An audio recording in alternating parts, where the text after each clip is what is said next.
Hai, bagi yang belum tahu, nama saya Kelly. Saya adalah juru bahasa medis tatap muka di tempat. Juru bahasa medis berbahasa Spanyol di Virginia. Saya membuat video ini karena saya mengajar kelas tentang media penerjemahan. Saat ini semuanya tampak lebih mengarah ke penerjemahan jarak jauh. Oleh karena itu, saya ingin memfokuskan sebagian besar kelas saya pada penerjemahan jarak jauh. Namun, saya ingin melanjutkan dan membuat video ini untuk siapapun mahasiswa atau siapapun yang tertarik dengan cara kerja penerjemahan tatap muka. Saya juga ingin memberitahu semua orang bahwa kami juru bahasa tatap muka memang ada. Tidak semua penerjemahan dilakukan melalui telepon atau video. Ada orang sungguhan di luar sana seperti saya setiap hari yang pergi ke rumah sakit, fasilitas medis, klinik fasilitas kesehatan mental, dan datang langsung untuk menerjemahkan bagi pasien setiap hari. Jadi, untuk memulai, saya ingin memperjelas bahwa saya adalah kontraktor independen. Ini berarti saya bukan karyawan dari sistem rumah sakit atau klinik. Sebaliknya, saya bekerja dengan puluhan agen penerjemahan. Saya memiliki kontrak dengan banyak agen penerjemahan berbeda yang menawarkan janji temu di tempat di daerah saya dan di luar. Terkadang, saya mendapatkan tawaran penugasan meskipun saya berada di Richmond, Virginia. Saya telah mendapatkan tawaran penugasan di daerah Tidakweter, jadi lebih jauh ke selatan, dan juga di daerah Metro DC, jadi itu lebih jauh ke utara. Bagi Anda yang tidak terbiasa dengan geografi Virginia, biasanya cara kerjanya adalah agen penerjemahan tempat saya bekerja. Mereka menerima permintaan untuk membuat janji temu. Mereka akan mengirimi saya email teks atau melalui platform milik mereka. Tawaran penugasan, dan biasanya jika saya orang pertama yang menerima penugasan itu, saya mendapatkan penugasan itu atau dalam beberapa kasus, saya menyatakan ketersediaan saya dan kemudian agen penerjemahan melalui proses mereka sendiri memutuskan penerjemah mana yang menanggapi bahwa mereka bersedia akan mendapatkan janji temu. Jadi, saya menyimpan kalender semua janji temu saya, tentu saja memastikan untuk tidak memasukkan informasi identitas pribadi pasien, dan pada hari janji temu saya biasanya tiba 15 menit lebih awal ke fasilitas, dan jika itu adalah rumah sakit biasanya saya akan datang ke pendaftaran pusat rumah sakit atau pendaftaran secara umum di rumah sakit. Saya memperkenalkan diri sebagai penerjemahan dan itu memberitahu orang tersebut mendaftarkan pasien, nama pasien yang akan saya terjemahkan di sana. Dan disinilah itu menjadi rumit, karena terkadang fasilitas mengharapkan saya untuk mengetahui kapan pasien saya datang. Pasien yang akan saya terjemahkan, tetapi masalahnya adalah saya tidak tahu seperti apa rupa pasien saya. Sebagian besar waktu terkadang saya menerjemahkan untuk pasien yang sama yang telah saya terjemahkan sebelumnya. Beberapa fasilitas berasumsi bahwa hanya dari penampilan saya akan dapat mengenali pasien saya.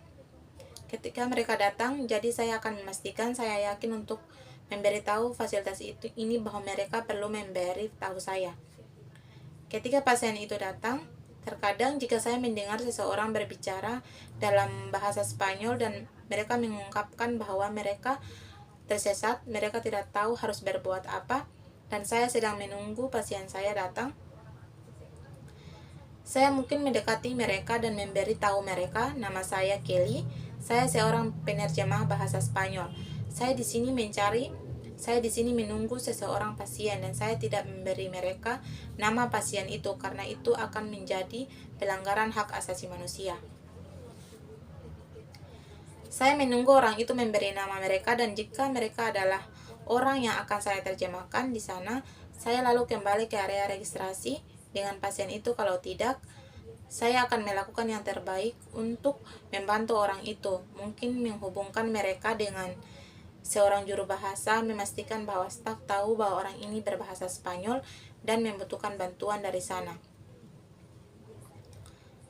Sekarang jika saya pergi ke praktik swasta, kantor dokter saya akan melalui proses yang sama, tetapi seringkali ruang tunggunya lebih kecil dan saya biasanya dapat mendengarkan nama orang tersebut ketika mereka memperkenalkan diri ke resepsionis, dan pada saat itu saya biasanya akan berjalan dan memperkenalkan diri sebagai juru bahasa mereka.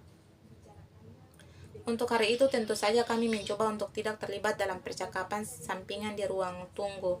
Biasanya, saya mencoba mengarahkan pasien sebaik mungkin jika mereka memiliki pertanyaan, tanyakan kepada penyedia layanan, dan jika mereka mencoba dan menyebutkan sesuatu tentang janji temu mereka, saya katakan oke, baiklah, kita dapat membicarakannya begitu Anda masuk ke ruangan karena bagian dari menjadi juru bahasa medis adalah memastikan bahwa pertama Anda tidak memberikan nasihat perawatan kesehatan yang tidak diminta atau bahkan diminta. Saya hanya seorang juru bahasa itu di luar peran saya, dan kedua, Anda tidak pernah tahu apa yang muncul dalam percakapan ini, jadi selalu mencoba dan arahkan pasien kembali ke siapa mereka.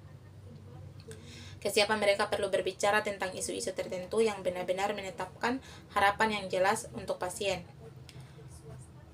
Kemudian, kami biasanya akan kembali dengan penyedia layanan kesehatan, apakah itu di rumah sakit atau di praktik swasta. Di swasta, saya menerjemahkan ketika penyedia layanan kesehatan yang ada di ruangan. Ketika perawat ada di ruangan, saya mungkin memfasilitasi beberapa interaksi dengan staf resepsionis jika mereka tidak berbicara dalam bahasa pasien.